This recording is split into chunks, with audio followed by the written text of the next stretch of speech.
The Midnight Hauntings.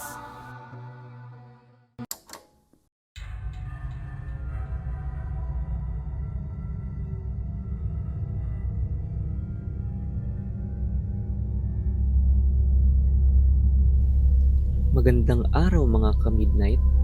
Ako si Rex. Ang kwentong ito ay pinadala ng isa nating tagapakinig. At ito ay tungkol sa isang babae nung siya ay nakitira sa kanyang lola pansamantala. Kung saan siya ay ginagambala ng halimaw sa ilalim ng kama. Pakitago ako sa pangalang Tintin. Ang aking naging karanasan ay nangyari nung ako ay bata pa. Nagtrabaho si mama noon sa ibang bansa, kaya pansamantala niya akong iniwan kay lola sa probinsya. Hindi ko inaasahan na may kababalaghan na mangyayari sa akin doon. Malaki ngunit may pagkaluma na ang bahay ni Lola Tisay sa probinsya.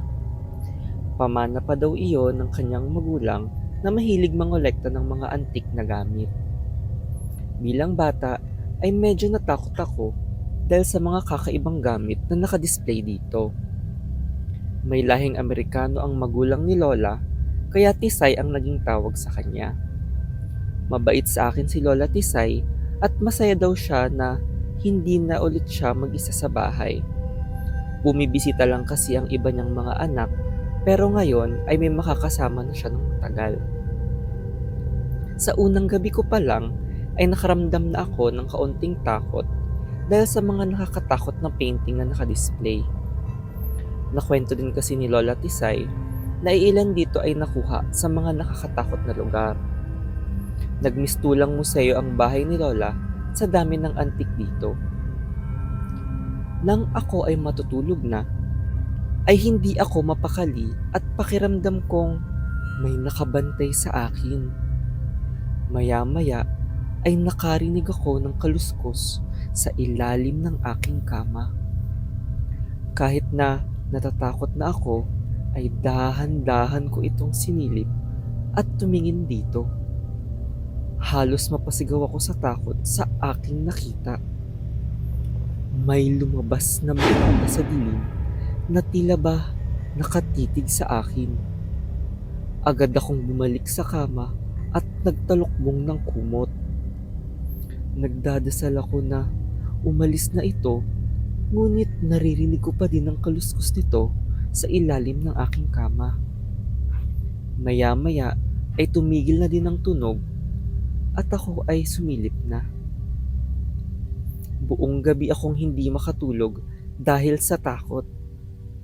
Inaabangan kong marinig ulit ang kaluskos, kaya halos umaga na ako nang makaidlip dahil sa puyat.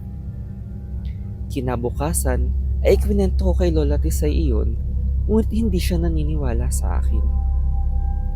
Sa tagal daw niya dito ay wala naman daw siyang naging karanasan na ganun. Sinabi niya na baka ako'y natakot lang sa aking mga nakitang koleksyon sa bahay, kaya naisip niyang ituro sa akin ang mga antik na bagay na nasa loob nito. Ipinaliwanag ni Lola na may mga painting daw dito na galing pang Spain, mga estatwa na galing Greece, at mga maskarang galing Africa. Wala daw akong dapat ikatakot dahil may mga kasaysayan naman daw ang mga gamit dito at hindi naman ito mapanganib. Ako ay medyo napakalma at napaisip na baka ako ay binangungot lang kagabi. Habang naglilibot ay napansin kong may isang lumang libro na nakadisplay sa tapat ng aking kwartong tinutulugan. Nang tanungin ko si Lola Tisay, ay sinabi niyang galing daw itong Vatican. Isa daw itong libro ng pari galing Vatican na naglibot sa mundo para sa mga sinasaniban, dahil ang pari daw na iyon ay isang exorcist. Nanlamig ang katawan ko dahil nakaguhit sa libro ang isang nakakatakot na halimaw. Sinabi ni Lola na sasamahan daw niya akong matulog. Ako ay natuwa dahil tatabihan ako ni Lola matulog para hindi na ako matakot pa. Mas nakakakalmang isiping may kasama ako sa kwarto at hindi magiging mag-isa. Lalo na't medyo malayo pa ang kwarto ni Lola sa akin. Nang hating gabi, ako ay biglang naalimpungatan. Nagising ako sa ingay ng kaluskos sa ilalim ng aking kama. Pagdilat ko ng aking mga mata, ay napansin kong wala na si Lola Tisay sa aking tabi. Nakarinig ako ng ingay sa sahig na tila ba may kumakahig dito na matatalim na kuko. Pagsilip ko ay halos mapasigaw ako. May mahahabang braso na lumalabas sa ilalim ng aking kama. Meron itong matatalim na kuko na gumagasgas sa sahig na tila ba gustong lumabas mula sa ilalim. Dahan-dahan akong tumayo sa kama at tumalon papalabas ng aking kwarto. Nagmamadali akong tumakbo sa hallway para puntahan ng kwarto ni Lola sa kabilang dako ng napakalaking bahay na ito. Sumisigaw na din ako para tawagin si Lola Tisay para magising na siya. Paglingon ko ay napatili ako ng sobrang lakas. Kitang-kita ko na dahan-dahang lumalabas ang isang nakakatakot na halimaw galing sa aking kwarto. May matalim itong mga pangil at matutulis na kuko. Kitang-kita sa dilim ang pulang mga mata niyang nakatitig sa akin na tila ba gustong kunin ng aking kaluluwa. Katok ako ng katok na pagbuksan ni Lola, ngunit mabagal ito bago mabuksan ang pinto. Pagbukas niya ay tumambad sa kanya ang itsura ng halimaw at dali-dali akong pinapasok sa loob.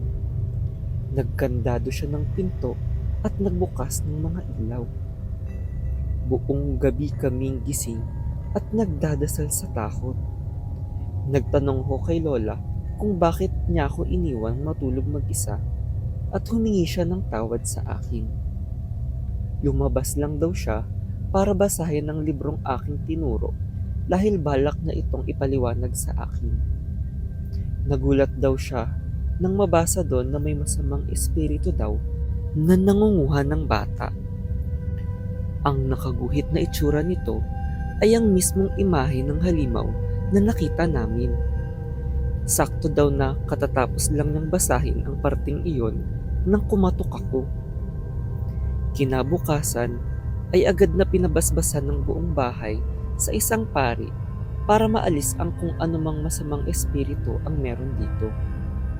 Simula din nun ay lagi na kaming magkasama ni Lola Tisay sa kanyang kwarto at magkatabi kaming matulog. Ilang taon din akong nanirahan sa bahay ni Lola Tisay bago nakauwi ng permanente si Mama galing ibang bansa. Ngayon ay dito na kami sa Maynila at sinama namin si Lola Tisay para alagaan siya. Malakas at matalas pa din ang isip ni Lola Tisay hanggang ngayon. Pinamana na ni Lola Tisay sa panganay niyang anak ang bahay sa probinsya. Dinonate na din niya ang karamihan ng mga antigong gamit sa loob nito. Ngunit sa tagal ng aking pananatili doon, ay marami pa kaming naging karanasan ni Lola. Dahil hinding-hindi ko makakalimutan ang unang naging karanasan ko doon, na kung bakit hanggang ngayon ay hirap akong matulog mag-isa. Dahil baka meron na palang halimaw sa ilalim ng kama.